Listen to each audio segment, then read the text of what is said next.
What is up, guys, and welcome back to the channel. And today we're going to be talking about the news of the 2025 Golf GTI, aka the Mark 8.5 generation car.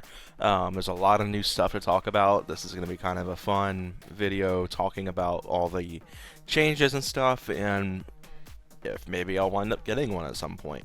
So let's talk about this first. So the Mark 8 has been around now for a couple years. In the United States, we got them in the 2022 model year, I believe, which was really cool for us. But of course, we had a delay because Europe tends to get the GTIs before we do. That's something that appears to have been a tradition for them for many years, for many generations. The Mark 7, I believe, launched in 2014 or 2013 in Europe. Whereas we got it in 2015 in the States. The Mark 8 was the same way. I believe the Mark 8 was released in 2020 or 2021 in Europe, and we got it in 2022. As a lot of you guys know, I was almost on the wait list for a Mark 8 GTI. It didn't wind up falling. It wound up falling through, but that brought me the Mark 7 that you guys have watched me build over the last year.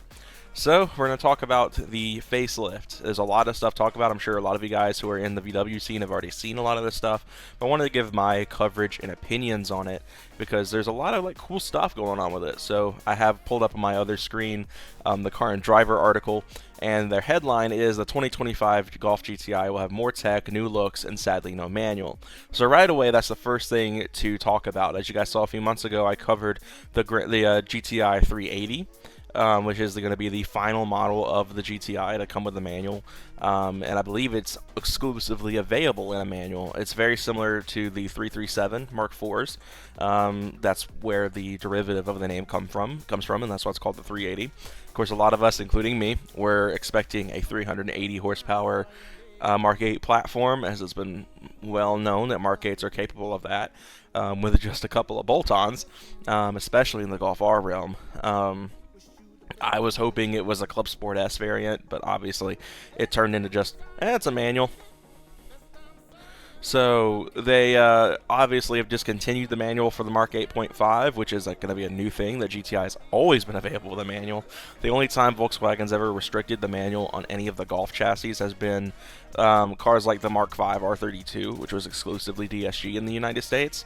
Obviously, some of the generations have been exclusively manual. Obviously, the Mark 4 R32 is exclusively manual in the US, and the Mark 6R was also exclusively manual in the United States. In Europe, both of those generations were offered with the DSG, but in America, those two gens were exclusively manual. But the last time in recent memory for me when it comes to the Golf that they've restricted the model down to one transmission option was the Mark 5 R32. So this is the first time that's happened since then, and it's the first time for a GTI that's not been available in a manual at all.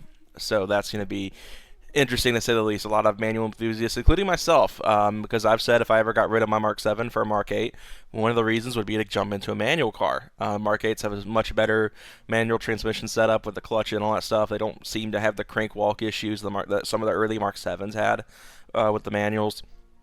So I always said if I jumped into Mark 8, that'd probably be the option I would go with. So yeah, that unfortunately is taken away from me. So, oh well, no manual Mark 8 for me. At least if I bought brand new. Right away, the first thing I want to talk about is the front end. So obviously the pictures they've unveiled so far have been camouflaged. The headlights look incredible on this car. It's just such a good looking front end. I think that Volkswagen really killed it with this front end redesign. Sure, it's more of an evolution than revolution. And I think that's fine. The Mark 8, in my opinion, was already a fairly good-looking car. And I think this new front-end redesign just makes it look even more aggressive. Now, obviously, the camouflage appears to be covering part of the headlight where the amber would be on an American car, because, of course, it has to have the amber because it's America. The front end, the front bumper, looks kind of like a Club Sport kind of style, which I like. It looks kind of like, it reminds me a lot of the Mark 7 Club Sport S front bumper. So hoping that sticks to production.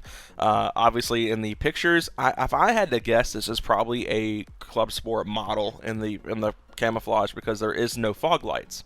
So that is something to know that I've learned about Club Sports is none of the Club Sports have fog lights.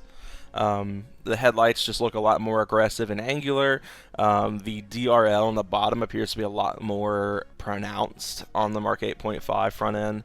The grill's the main grill near the logo looks to be a little bit smaller, but not like crazy. That's one thing I want to point out was the front end. We'll start on the front end. The rear end of the car looks like the most major evolution we got was the taillights. The new taillights look really cool.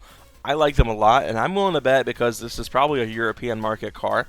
Those are not the taillights we'll see in the U.S. because Volkswagen, for some reason, has to change the taillights for the U.S.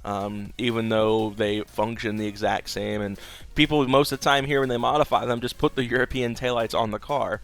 I want to bet we won't see those taillights in the U.S. Even though I think they look fantastic. So yeah, I mean, those are some of the major exterior changes. Outside of that, I'm not really seeing anything of note. Obviously, it's a facelift. It's not meant to change a ton, but it does look a lot better on the exterior. So moving on to the next portion here, I'm going through the slides. We've got the interior, and this is where something that's really interesting came up with the new Mark 8.5 chassis. That is, it has ChatGPT built in. It has ChatGPT built into the infotainment, meaning that you can do whatever it is you want with ChatGPT. ChatGPT is a very interesting technology. I've messed around with it myself. It can write songs for you. It can even help with court documents. So I've seen people write cease and desist letters with it and stuff like that. I work in the legal field, so stuff like that is always really interesting to me.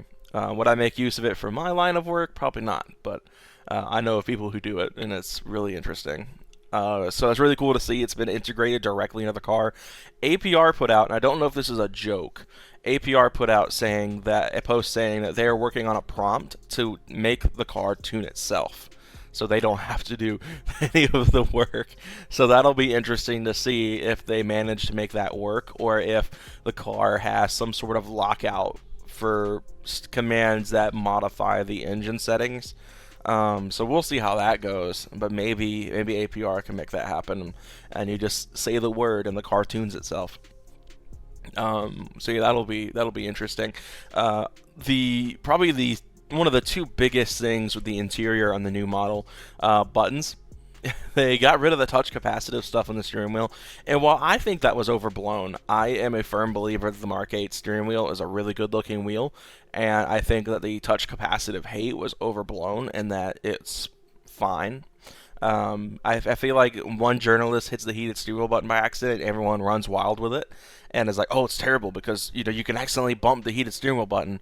I don't know. Skill issue? I don't know. I'm kidding. It's probably not a skill issue, but to me, it's just like I think it's overblown, and I think that the steering wheel was fine as it was. I've seen plenty of other people that have the Mark 8 wheel, and they're fine with it. I'm planning on installing one myself in my car. I'm putting my money where my mouth is. I'm planning on installing the Mark 8 wheel in my car. But they brought the buttons back, which I believe the buttons were really only seen on the base model Golfs in Europe, and I'm guessing it's probably some of the lower trim level cars here in the States. But yeah, they brought buttons back for the steering wheel. Another thing is the ginormous center screen, which I'm guessing is a response to Toyota, because Toyota's been doing this lately. They've just been stuffing these giant tablets for screens in their cars. And Volkswagen, I guess, was like, let's be like Toyota and just stuff a giant. I mean, that looks to be at least a 13-inch, if not a 15-inch screen slapped onto the dash of a Golf. So that'll be interesting to see how that looks in person. But I think it's interesting. I'm all for the big screens. I like it.